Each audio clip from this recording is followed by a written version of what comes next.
Quiero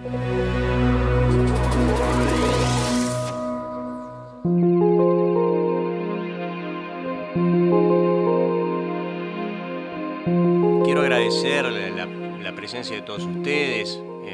También quiero agradecer a los organizadores porque este tipo de encuentros siempre son muy proficuos, siempre generan ámbitos de discusión que son muy necesarios, sobre todo cuando los legisladores nos regalan este tipo de normas que generan todo tipo de incertidumbres.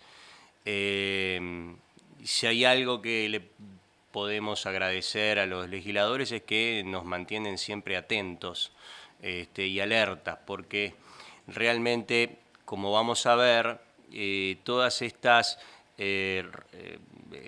este capítulo quinto del título tercero del CAROU, que refiere a los delitos aduaneros, contiene enormes modificaciones a lo que era el sistema anterior y realmente muchas de ellas preocupantes y en directa colisión con normas constitucionales o normas internacionales. Así que bueno, dicho esto, voy a procurar discurrir por el capítulo quinto de este título 13, que refiere a los delitos aduaneros. Este capítulo contiene 5 artículos. Se prevé el delito de contrabando en el primer artículo, luego contiene 2 artículos más en los que se regulan las alteratorias, esto es, las atenuantes y las agravantes del delito de contrabando. Luego prevé, innova en esto el codificador, el delito de defraudación aduanera, y finalmente hay dos disposiciones que no innovan y que ya formaban parte antes de nuestro ordenamiento jurídico, por lo menos en lo conceptual, que refieren a la participación de los funcionarios públicos encargados de la fiscalización, a los cuales se les aplica una pena alternativa, digamos, no alternativa, perdón, una pena que se suma a la pena privativa de libertad, que es una pena de inhabilitación.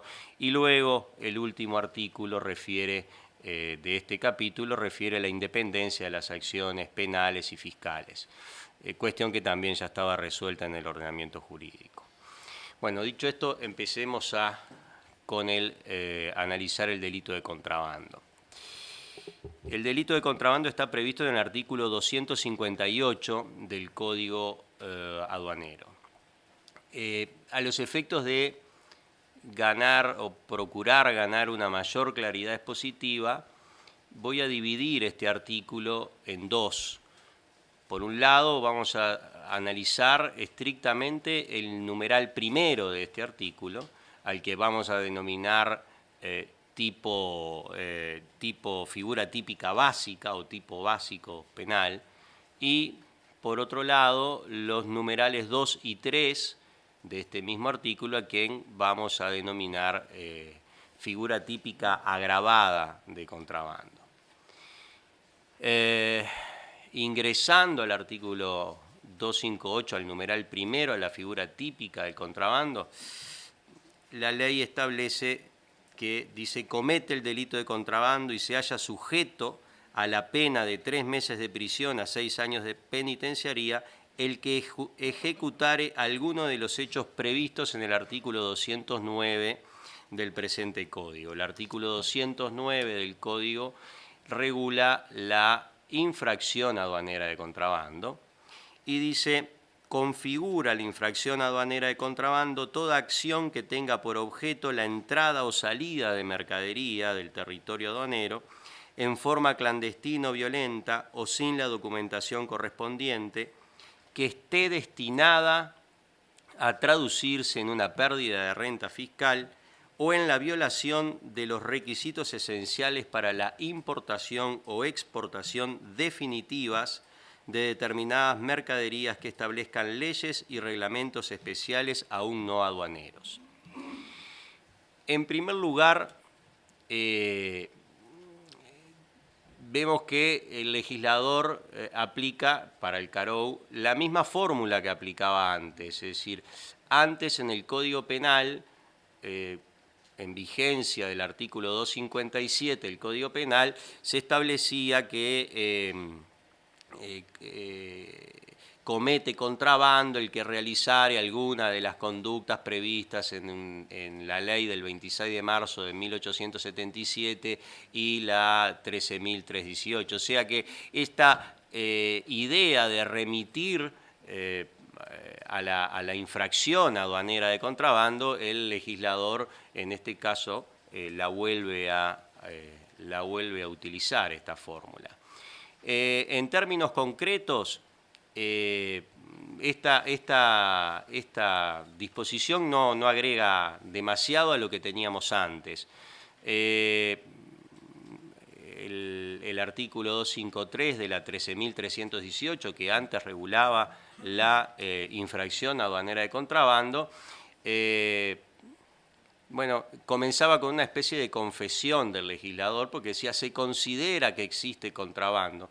Un poco me hace acordar, siempre me hacía acordar a aquellas definiciones de Carrara, de que había delitos naturales como el homicidio y otros delitos que eran una creación jurídica.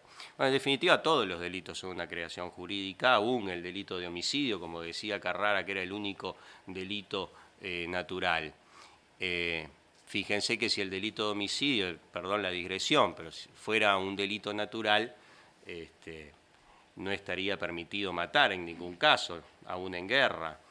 Y sin embargo, se ha visto que quienes van a la guerra y matan a más enemigos, lejos de recibir una condena, reciben una condecoración. Con lo cual, yo diría que aquella tesis de Carrara del delito natural tampoco es admisible. Sin perjuicio, y volviendo a lo que nos ocupa, el legislador en el CAROU se ahorró este tipo de sutilezas y ya no dice más que se considera contrabando o se considera que comete contrabando, sino que ahora ya directamente entra la descripción del tipo. En el tipo objetivo del contrabando, de la infracción aduanera de contrabando, es básicamente la misma que la de la legislación anterior. Se elimina la referencia al tránsito, lo cual es importante, y además se elimina esa especie de superfetación de conductas delictivas, porque antes el artículo 253 hablaba de entrada, salida, importación, exportación o tránsito, y en consecuencia había allí una especie de conductas superpuestas, porque la entrada o salida es lo mismo que la importación o exportación. En definitiva, lo que importaba era que ingresara o egresara mercadería del territorio aduanero. En eso mejoró la regulación legal de esta conducta. También mejoró la regulación legal de esta conducta en cuanto a que, por lo menos, la sanción está prevista texto expreso en la ley. Antes no lo estaba. Antes, para saber qué pena correspondía al delito de contrabando, había que ir a una ley del 26 de marzo de 1877 para saber que la conducta de contrabando estaba penalizada con la misma pena que el delito de hurto. Ahora el legislador, por lo menos, tuvo la gentileza de no hacernos correr hasta la ley de 1877 y nos dice que la pena es de 3 meses de prisión a 6 años de penitenciaría. Es la misma pena del delito de contrabando, pero lo dice expresamente, ¿verdad? El delito de contrabando en el artículo 340 establece que la pena es de 3 meses de prisión a 6 años de penitenciaría. Pero aquí hay un elemento que es aparentemente inocuo, que es que, bueno, el legislador respetó la pena que previamente se establecía y la dijo expresamente, pero ahora esto significa que si el día de mañana se aumenta la pena del hurto, la pena del contrabando no se va a aumentar y viceversa, porque no están ligadas, cada una tiene una expresión en el tipo. Hasta aquí, evidentemente, no estamos diciendo nada que nos preocupe demasiado, porque hasta aquí parecería que la reforma introducida en el CARAU es inocente. Pero esa afirmación inmediatamente se desvanece hasta desaparecer por completo cuando nos animamos a leer los numerales 2 y 3 del artículo 258. Si uno tiene el suficiente coraje de leerlos, se va a dar cuenta que aquí la cuestión cambió drásticamente. Vamos a analizarlo. Dice: si los hechos previstos en el numeral anterior fueren susceptibles de generar una pérdida de renta fiscal superior a 5 millones de unidades indexadas, la pena será de 2 a 6 años de penitenciaría. Y no contento con eso, el numeral 3 dice: si los actos o hechos se practicaren sobre varias operaciones similares, se sumarán las eventuales pérdidas fiscales que pudieran haberse ocasionado a efectos de determinar la pérdida de renta fiscal. Bien. 5 millones de unidades indexadas, hoy me fijé cuánto era y es más o menos $520.000. Aquí el legislador hace algo, innova realmente, y hace algo que no había hecho antes, en ningún delito contra la propiedad ni en ningún delito contra la hacienda pública. El hurto, por ejemplo, es hurto y no está agravado porque la cosa robada sea mayor o menor, de mayor o menor valor. La rapiña tampoco, la defraudación tributaria tampoco. Servirá sí para determinar la pena a aplicar, pero no es una conducta en sí mismo agravada. Aquí el legislador prevé que el delito, el legislador incorpora una agravante al tipo penal de contrabando. Y esto no es un elemento menor. ¿Por qué? Porque el tipo penal tiene relación íntima con un bien jurídico. Es decir, el tipo penal describe una conducta a efectos de proteger un bien jurídico. En el delito de contrabando, ya lo vamos a analizar, en el delito de contrabando tenemos lo que es el contrabando stricto sensu, que es la operación de ingreso o egreso de mercadería o en fraude fiscal. El bien jurídico protegido es la hacienda o la economía pública.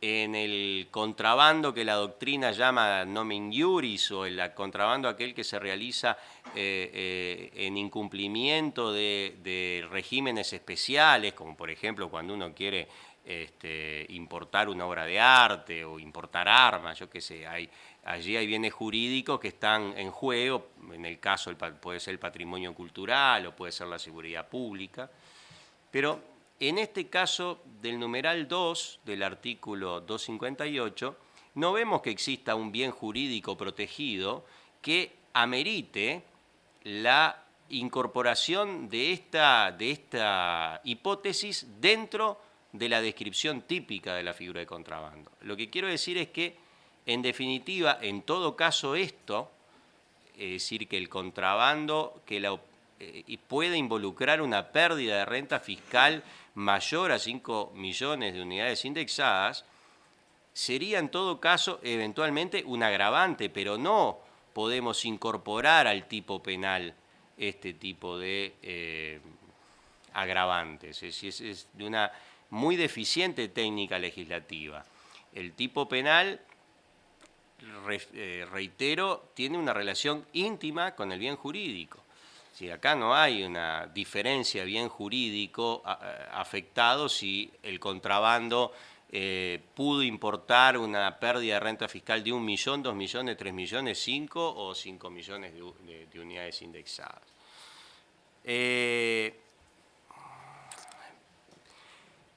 Pero esto uno podría pensar que es una cuestión meramente teórica o académica, pero no, tiene este numeral segundo tiene a su vez un efecto absolutamente devastador y además presenta problemas del punto de vista jurídico muy graves. Y ello es por la siguiente razón. Para la determinación de la renta fiscal eventualmente o puesta en peligro por la administración pública, la percepción, perdón, de esa renta fiscal puesta en peligro, hay que ir el monto imponible, digamos, hay que ir al valor en aduana de la mercadería. Para ir al valor en aduana, que es la base sobre la cual se van a calcular los tributos, como recién lo decía Pablo, hay que aplicar el código de valoración, las normas aprobadas allí en el ámbito del GATT. Y el órgano competente para determinar el valor en aduana es la Administración Nacional de Aduana, la Dirección Nacional de Aduana. O sea que la aduana denuncia y a su vez aporta un elemento del tipo penal. Es realmente asombroso. La aduana pone en conocimiento de la justicia una conducta y es la propia aduana la que califica si esa conducta encarta dentro del tipo básico o dentro del tipo agravado.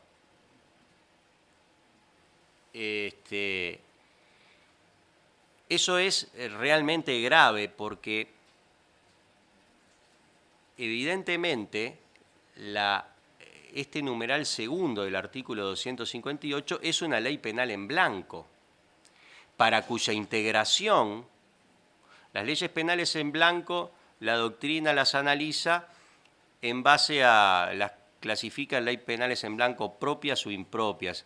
Las leyes penales en blanco impropias son aquellas que para su complementación hay que acudir a otra norma de igual jerarquía, es decir, a otra ley. Entonces yo de repente, leyendo la ley penal en blanco impropia, no tengo todos los elementos para comprender el tipo penal, pero voy al artículo tal de la ley tal y eso me ayuda a complementarlo. ¿Ah? Hablemos, por ejemplo, recordemos, por ejemplo, cómo estaba el artículo 257 del Código Penal, que remitía a otra ley para ver cuál era la sanción y a otra ley para ver cuál era la descripción típica. Esa era una ley penal en blanco, impropia, porque para su integración y su interpretación había que acudir a dos normas de igual jerarquía que la ley. Las leyes penales en blanco propias son aquellas para la cual, para la interpretación de la ley penal, hay que acudir a una norma de inferior jerarquía de la ley. Una norma de carácter general, pero de inferior jerarquía que una ley. Por ejemplo, un decreto, un reglamento. Pero acá es peor. Acá es una ley penal en blanco impropia al cubo. Porque fíjense que el tipo penal, por eso yo insistía hace un ratito en el tipo penal. El tipo penal se integra, termina la descripción típica con la definición que haga el propio denunciante, con la calificación que hace el propio denunciante. O sea que integramos una norma penal ya no con un reglamento, con un decreto, sino con un acto administrativo de alcance particular.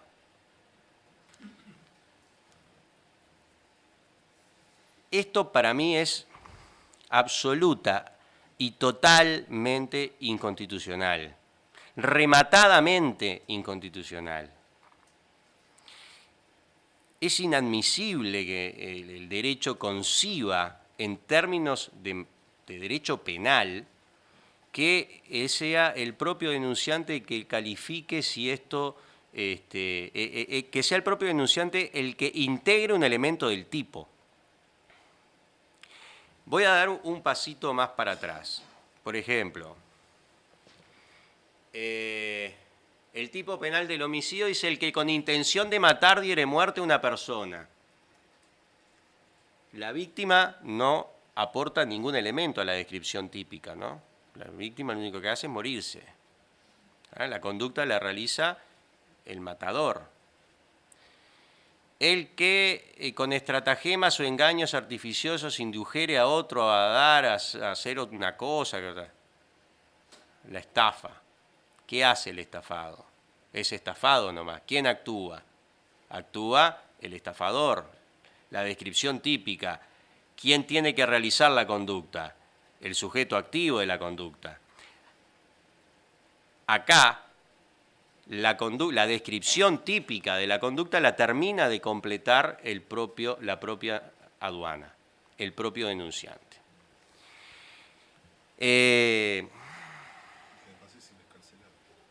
Claro. Y los efectos que esto tiene, además, como decía recién, son devastadores. ¿Por qué? Porque el mínimo es de penitenciaría, es decir, el mínimo de 2 años y el máximo es de 6 años. El máximo se mantiene, pero ¿qué cambia? Que el mínimo es de penitenciaría. Y si el mínimo es de penitenciaría, el procesamiento necesariamente se dispone con prisión. Y las posibilidades de acceder a la libertad provisional son harto difíciles como consecuencia de la interpretación que hace nuestra jurisprudencia del artículo 27 de la Constitución de la República, que hace una interpretación contrario sensu de lo que el artículo dice. Entonces, parados en el numeral 2, vemos que quien termina de integrar el tipo penal es el propio denunciante y además la consecuencia de eso es que el tipo va preso. Si está privado de libertad, si no, puede el presumario continuar con el indagado en libertad, ¿no? Pero fíjense lo grave de esta situación. Cuando Pablo recién hablaba y refería a las primeras sentencias del TCA, en el que se cuestionó allí el asunto de la vinculación, el valor en aduana, yo veía que el número de ficha era del 2012, del expediente, o sea, 600 o no sé cuánto del 2012, y la sentencia del TCA era de junio del 2015. O sea que pongamos 3 años y algo de juicio en el TCA. ¿Qué pasa si detienen a un cliente y viene la aduana y dice, no, sí, acá fue mayor a 5 millones de unidades indexadas la pérdida de renta fiscal?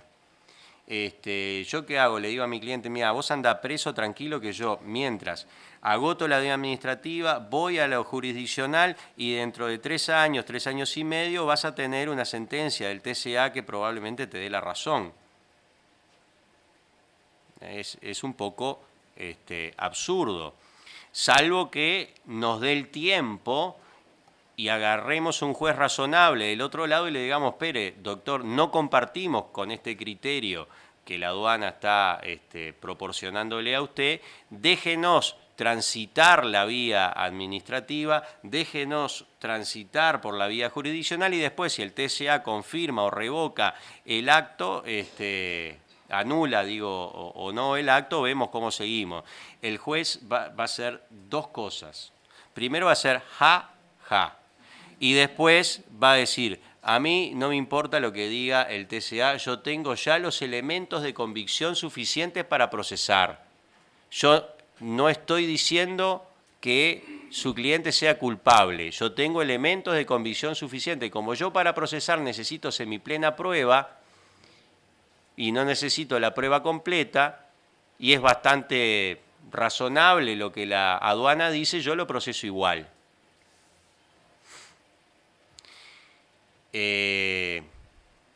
Lo único que nos queda a los operadores, por lo menos en materia penal, es procurar la excepción de inconstitucionalidad de este artículo. Veremos con qué suerte.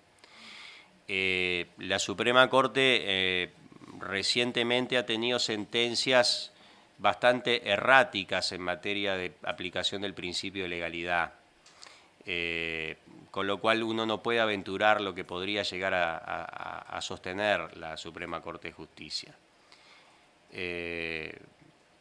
Pero lo cierto es que evidentemente a partir de la sanción de este numeral segundo, la realidad cambió drásticamente y dramáticamente. Luego, el numeral tercero de este mismo artículo es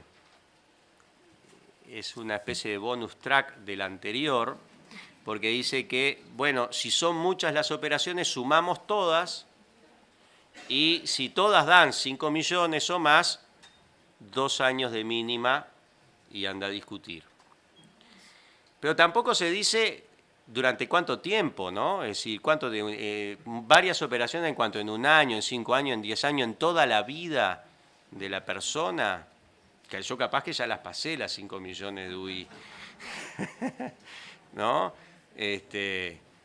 Mi madre seguro, pero yo no. Entonces digo, qué va a pasar? Que no entiendo, que no queda muy poco claro, no hay un marco temporal al cual ceñirse. Es realmente preocupante esta situación. Sí. ¿Una pregunta? Sí. Una cosa creo que puede ser más fácil. De salir corriendo. Pero no, pero para aduanas, calcular la pérdida y la renta fiscal en base a la mercadería que incauta. Pero en el caso no se tenga mercadería incautada, que sea la confesión de la persona. Por ejemplo, yo vengo del país andés, supongo una persona la procesaron con prisión porque dijo, yo pasé 5 veces en una lancha a traer mercadería. ¿Cómo calcular lo que trae el valor? Imposible. Bueno,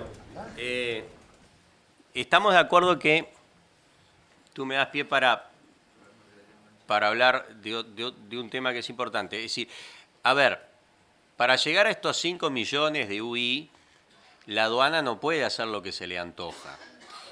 La aduana tiene que seguir las normas internacionales que rigen en todos los países, y bueno, creo que Uruguay es uno de ellos. Debí decir en todos los estados de derecho.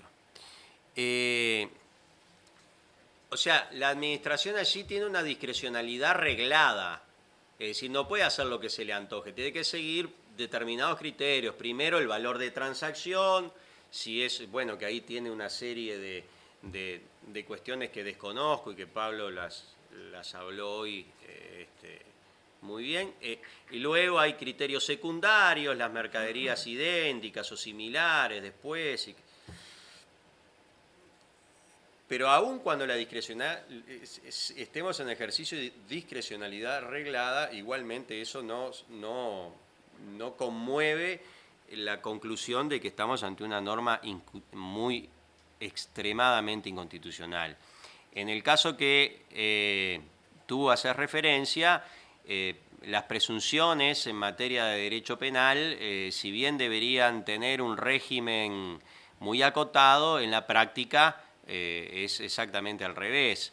Entonces, bueno, es probable que se verifiquen varias hipótesis como la que tú manejas y en las que hasta hace un año esa situación iba a enfrentar al cliente a una eventualidad de un delito excarcelable, porque el mínimo era de 3 meses, ahora ya estamos ante un delito inexcarcelable. ¿De acuerdo? A su vez, tengan presente que el delito de contrabando, cuando supera los $20.000 es un delito antecedente del delito de lavado de dinero. O sea que la fiesta es completa, ¿no? Entonces, pero vieron que, por ejemplo, en el 2009, cuando se incorpora por la ley 18.494 este delito de contrabando mayor a $20.000 como antecedente al delito de lavado de dinero, ahora, 6 años después, en el 2015, el legislador adopta otro criterio para ver la entidad o la magnitud del contrabando, ¿no? Porque habla de los 5 millones de unidades indexadas de pérdida de renta fiscal.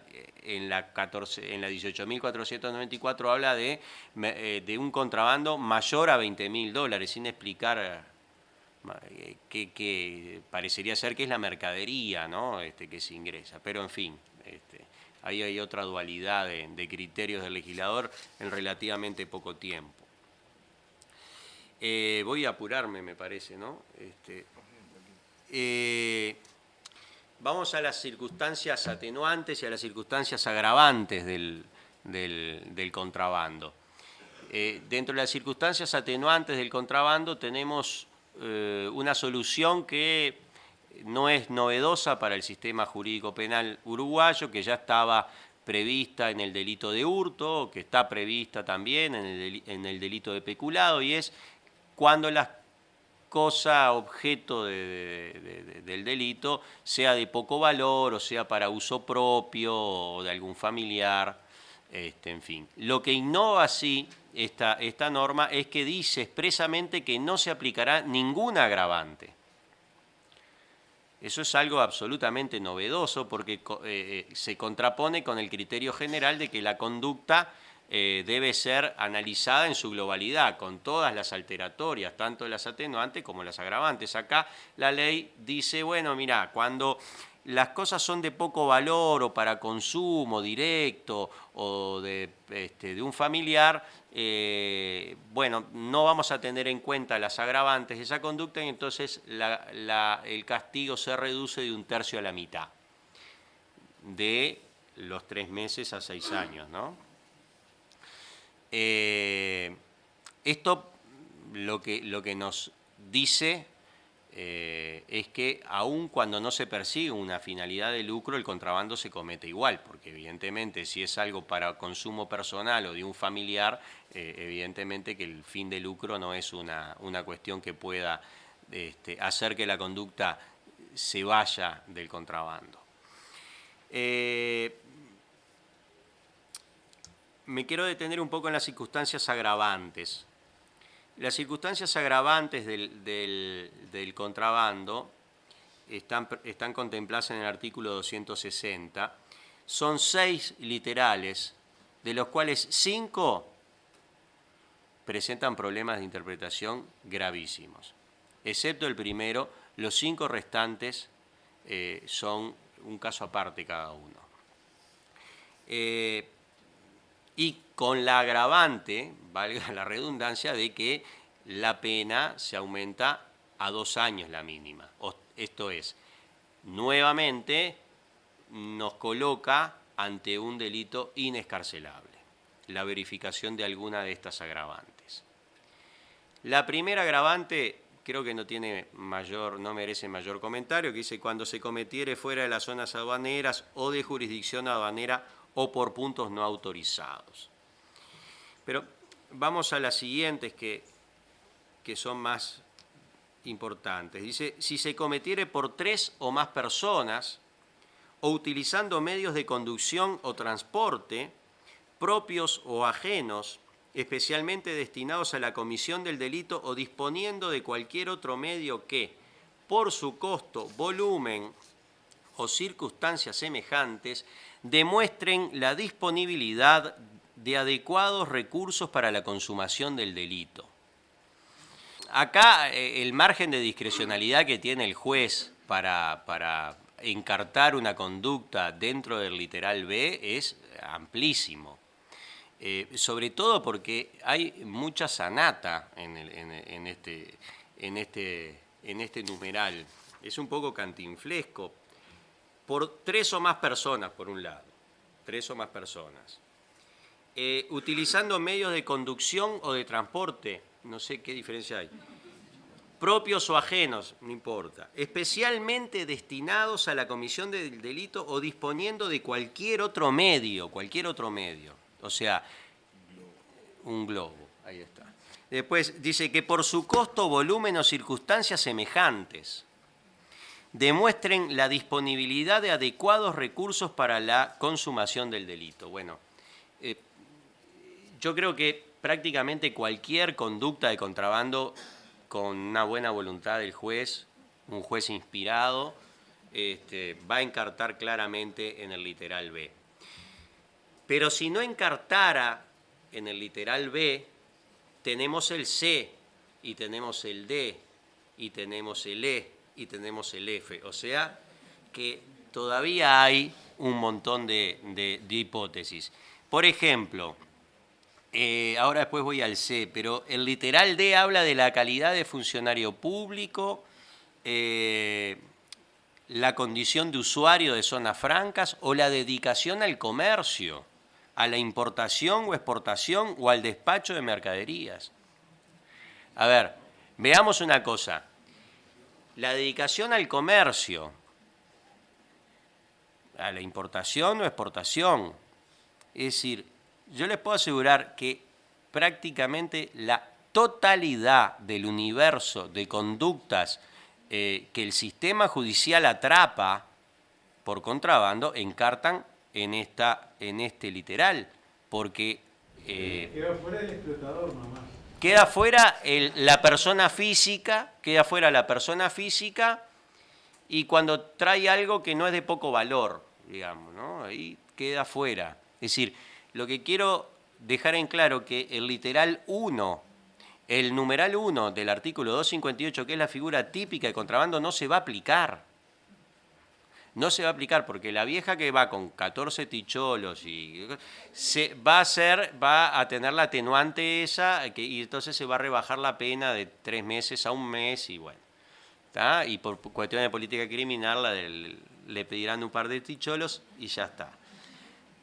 Y todo el resto va a ir por el literal D, si no es que cayó ya por los 5 millones de UI. Entonces, a partir de la vigencia del CAROU, todos los delitos de contrabando son inescarcelables y se terminó. Esa es realmente la conclusión. Pero además, sin ningún tipo de necesidad, el codificador además deja de lado los regímenes tradicionales y generales de habitualidad, reiteración, concurso de delincuentes. Cuando uno analiza el Código Penal, va a los artículos 50 y poco y los lee por allí, ahí se habla de la habitualidad, de la reiteración, se habla del concurso de delincuentes, y allí el legislador concibe una reacción ante ese tipo de situaciones de reiteración o de habitualidad, aumentando la pena hasta la mitad o hasta 1/3, dependiendo de qué situación jurídica concreta se trate. Acá, el legislador, al sancionar el CAROU, abandona ese régimen y dice, habla de la habitualidad y reincidencia específica y el concurso de delitos. Es una circunstancia agravante que hace que la pena sea de 2 años la mínima. O sea, que si partimos del numeral 1, que tenía una pena de 3 meses, por el hecho de verificarse una hipótesis de habitualidad o de reiteración o un concurso de delitos, la pena se multiplica, no sé por cuánto, porque por eso seguí derecho, 3 meses a 24 meses son, no sé, 8 por 3, 24, justamente. 8 veces se aumenta la pena, 8 veces. Antes era hasta la mitad, ¿no? O sea, ahora son 8 veces la pena. Y cuando no existe ningún tipo de necesidad desde el punto de vista criminológico para adoptar una solución como esta. De hecho, no existe ningún antecedente en el Uruguay que conciba este tipo de tratamiento a la reincidencia, a la habitualidad o al concurso de delitos. Del mismo modo, cuando habla de la participación de la calidad de jefe o promotor en caso de pluralidad de agentes, que es otra agravante, cuando la pluralidad de agentes está prevista en el inciso tercero del artículo 59 del Código Penal y establece una solución que dice que, bueno, que se agravará, cuando dice que cuando el delito no requiera para su consumación la participación de más de una persona, entonces ahí está lo que se llama la pluralidad de agentes y se aumenta la pena 1/3. Acá la pena se aumenta por 8, ¿tá? De 3 meses a 2 años. ¿De acuerdo? Pero el inciso F, el último de este artículo de las agravantes, contiene a su vez unas novedades impresionantes, porque el inciso F dice, cuando el contrabando tenga por objeto introducir armas, municiones, explosivos y afines, alcaloides, estupefacientes, narcóticos o cualquier otra sustancia divertida, apto para atentar contra la paz o la salud pública. Pero, a ver, estos son delitos específicos. Es decir, para un segundito, el tráfico ilícito de armas está previsto en una ley. La importación o la exportación de sustancias psicotrópicas, alcaloides y todo lo demás está previsto en otra ley. Entonces acá, y en esas leyes que, bueno, la 19.172, la 19.205, la 18.233, son todas leyes que estas mismas conductas las penan con 20 meses de prisión a 10 años de penitenciaría. Esto es, baja el mínimo de manera de tornarlo inescarcelable y bueno, y el máximo evidentemente es mayor. Pero lo que importa al momento del procesamiento es el mínimo. Acá, estas que son delitos autónomos por imperio de otras leyes, el codificador en el CAROU los pone como agravante del delito de contrabando. Entonces, no sabemos qué pasó, se derogaron sí, porque entonces el delito de tráfico ilícito de armas se derogó, porque está acá, que es posterior en el tiempo. Es una cuestión que todavía no está resuelta. Por último, les robo un minuto más, las defraudaciones aduaneras. El delito de defraudación aduanera, el artículo 262, esto sí es una innovación del código aduanero, no existía antes en la legislación este tipo de delitos. La defraudación tributaria, que estaba prevista en el artículo 110 del Código Tributario, no aplicaba a los tributos aduaneros, porque asimismo el propio Código Tributario en el artículo 1 excluía, es decir, este código no se aplica a los tributos departamentales y a los tributos aduaneros, y definía los tributos aduaneros como aquellos que se generan en ocasión de una operación aduanera. Ahora la situación ha cambiado y toda aquella conducta que tienda a distorsionar, dice falsear u ocultar el valor en aduana, el origen o la clasificación, va a ser, de mercaderías, va a ser un delito, ¿verdad? Y va a tener una pena de 6 meses de prisión a 6 años de penitenciaría. Las similitudes con el delito de defraudación tributaria son absolutas en cuanto a sus elementos típicos, en cuanto a que son delitos de peligro, en cuanto al fraude, al concepto de fraude que se manejan en ambos tipos penales es exactamente igual. Tiene que ser un fraude, digamos, un engaño susceptible de hacer que la aduana crea en ese engaño, sea presa de ese engaño, ¿no? Es decir, se excluye aquel engaño tonto, aquel engaño infantil, es decir, tiene que reclama una conducta activa, concreta, de parte del sujeto de la conducta. ¿Estamos?